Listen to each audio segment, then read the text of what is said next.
मुंबई महानगरपालिकेने एक अत्यंत महत्त्वाचा निर्णय घेतलाय। मुंबईमध्ये आता बांधकामासाठी पाणी दिलं जाणार नाही। पिण्याचं पाणी तसंही बांधकामाला दिलं जात नसतं, मात्र उर्वरित पाणी सुद्धा मुंबई महानगरपालिकेकडून बांधकामांच्या वापरासाठी प्रतिबंधित करण्यात आलेलं आहे।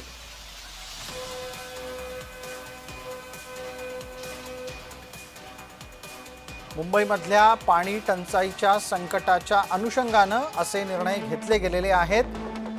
बांधकामांना आता पाणी मिळणार नाही असं निश्चित झालंय। बांधकामांच्या ठिकाणावर विविध प्रकारचे निर्बंध लागू असतील। जलतरण तलावांना होणाराही पाणी पुरवठा बंद करण्यात येणार आहे।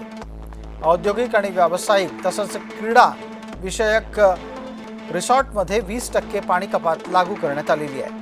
बाटलीबंद पाणी पुरवठादारांना पाणी पिण्याच्या साठी मिळावं म्हणून किमान पुरवठा केला जाईल।